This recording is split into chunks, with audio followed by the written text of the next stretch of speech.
Ibu, Bapak, Saudari, Saudara yang terkasih dalam Kristus. Inti dari perayaan Minggu hari ini bisa jadi tidak mudah untuk kita jelaskan, ya. Karena kita bicara tentang misteri Allah, ya. Dan kalau kita bicara tentang Allah, itu akan selalu ada batasnya. Karena bahasa kita tidak akan pernah cukup untuk melukiskan, menggambarkan siapa itu Allah. Termasuk misteri Tritunggal, misteri Trinitas yang menjadi dasar dari iman kita. Saya masih ingat ketika zaman-zamannya kuliah, ya masih frater, itu ada satu mata kuliah yang judulnya Trinitas. Jadi selama satu semester kami semua wajib mengikuti kuliah tersebut, ya, bicara tentang Allah Tritunggal, ya. Dan ternyata setelah satu semester itu pun masih terjadi kebingungan, ya. Tetapi dosen berkata, kalau kalian masih bingung berarti saya berhasil, ya. Karena kalau kalian menjadi begitu jelas berarti itu bukan Allah. Itu yang disampaikan oleh dosen kami. Lalu ketika saatnya ujian, ada beberapa teman kami yang mencoba untuk melukiskan bagaimana Allah Tritunggal itu. Ya. Ada yang mengambil metafora seperti lilin. Allah Tritunggal seperti lilin yang bernyala. Ya. Ada apinya, lalu ada batang lilinnya, lalu juga ada panas. Jadi ada 3 unsur yang berbeda, ya. Ada api, ada panasnya, lalu ada lilinnya itu sendiri. Tetapi itu menjadi satu kesatuan, yakni lilin yang bernyala. Lalu ada juga yang mengambil metaforanya itu lebih lebih kacau lagi, ya. Ada yang mengambil seperti ini. Seperti kopi instan, ya. Jadi ada kopi, ada gula, ada susu, ya. Lalu kalau dicampur, ya, sampai air panas, kemudian jadi kopi susu yang menyegarkan, ya. Jadi ada 3, ya, seolah-olah benar, ya Bapak Ibu, ya, seolah-olah benar. Ada 3, ya, kopi, gula, susu dicampur jadi 1, ya, jadi kopi susu, ya. Jadi ada unsur 3 dan 1. Lalu kata dosen kami, ngawur, ya. Jadi metafora-metafora seperti itu tidak akan pernah cukup, atau malah mungkin menjauhkan kita dari misteri Allah Tritunggal itu sendiri, ya. Allah Bapa, Putra dan Roh Kudus, ya. Seringkali ini kita ucapkan dalam doa-doa kita, ya. Paling simpel lewat tanda salib, ya, dalam nama Bapa dan Putra dan Roh Kudus, ya. Lalu ketika semua kita dibaptis dalam nama Bapa dan Putra dan Roh Kudus, ya. Dan juga dalam doa kemuliaan, ya, kemuliaan kepada Allah Bapa, Putra dan Roh Kudus. Nah, memang pokok iman kita yang harus jelas bahwa Allah kita itu tidak 3, ya. Allah kita satu Allah, tetapi dalam 3 pribadi. Inilah yang menjadi pokok iman kita, ya. Allah kita Esa, ya. Allah kita satu, tetapi pribadinya 3, yakni Allah Bapa, Allah Putra, dan Roh Kudus, ya.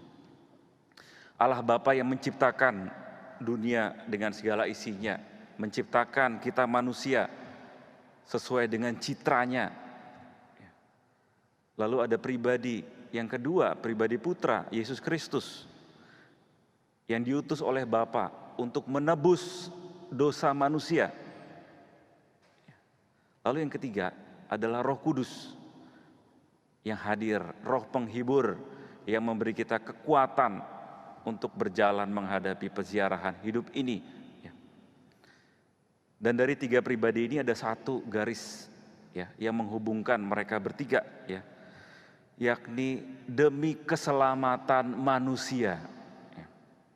Allah Bapa yang menciptakan, Allah Putra yang menebus dosa manusia, dan Roh Kudus yang menyertai, yang menghibur kita semua manusia.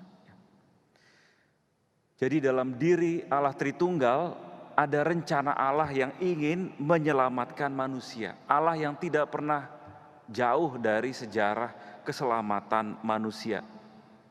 Mengapa? Karena didasari oleh cintanya yang begitu besar pada manusia. Dari awal penciptaan hingga akhir nanti ya, sampai dengan akhir dari dunia ini, ya, Allah akan selalu ada di sana menyertai kita. Ya. Maka 3 pribadi dalam satu Allah. Ya. Ada keterhubungan, ya, kata kuncinya connected, ya, saling terhubung satu sama lain dalam ikatan kasih. Dan ikatan kasih Allah itu punya satu tujuan, yakni menyelamatkan kita manusia. Inilah tujuan luhur dari misteri Allah Tritunggal. Kita diberi role model mengenai Allah yang penuh kasih dalam 3 pribadi, Allah yang ingin menyelamatkan dari setiap masa hidup kita, Allah yang senantiasa ingin menyertai. Maka renungan Hari Raya Tritunggal Maha Kudus hari ini, apa yang dapat kita renungkan bersama? Yang pertama, kita diingatkan untuk mengucap syukur atas penyertaan Allah dalam hidup kita. Allah yang senantiasa menjaga, melindungi kita dari segala macam bahaya. Allah yang senantiasa hadir di samping kita dalam suka, duka, ketika kita sehat, ketika kita sakit. Ya. Pengalaman COVID kemarin menjadi, setidaknya bagi saya sendiri, menjadi satu pengalaman iman betapa Allah menyertai kita semua, termasuk dalam situasi sulit yang sama-sama sudah kita hadapi bersama. Ya. Dan sekarang trennya mulai naik lagi ya Bapak Ibu. Ya. Semoga kita tetap waspada untuk menjaga protokol kesehatan. Lalu yang kedua, ikatan kasih yang menyelamatkan dalam Allah Tritunggal memanggil kita untuk juga meneladan itu. Ya. Bagaimana kita berbuat kasih mulai dari lingkup yang terkecil. Ya. Kalau dalam keluarga bapak, ibu suka bertengkar, ya, akan sulit bagi anak untuk bisa mengerti apa itu kasih, apa itu cinta. Apalagi kalau kemudian sampai pada titik berpisah, ya. Akan sulit bagi anak-anak kita untuk mengerti apa itu kasih, apa itu cinta. Begitu juga dengan komunitas, ya. Para imam di paroki, ya, bagaimana menciptakan kasih dalam komunitas, ya.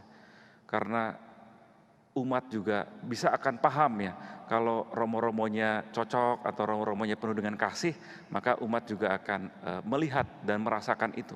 Tapi dalam komunitas yang kemudian tidak cocok, penuh dengan iri hati, ya, dendam, maka orang lain pun bisa melihat, ya, tanpa banyak bicara, orang lain pun akan melihat situasi batin yang sedang dialami keluarga atau komunitas itu.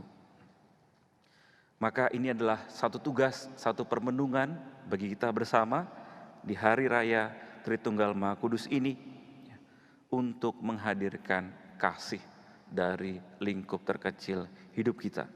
Dan juga panggilan kita untuk connected, ya, untuk menghubungkan mereka yang selama ini ada di pinggiran, mereka yang saat ini mengalami kesepian, ya, mereka yang saat ini sedang sakit. Saatnya bagi kita untuk menjangkau mereka, ya, mengulurkan kasih kita kepada mereka.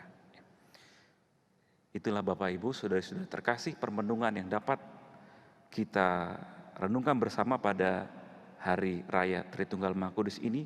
Semoga ikatan kasih Allah Tritunggal menjadi sumber semangat, menjadi teladan, role model bagi kita semua untuk saling terhubung dalam jalinan yang penuh dengan kasih yang menyelamatkan.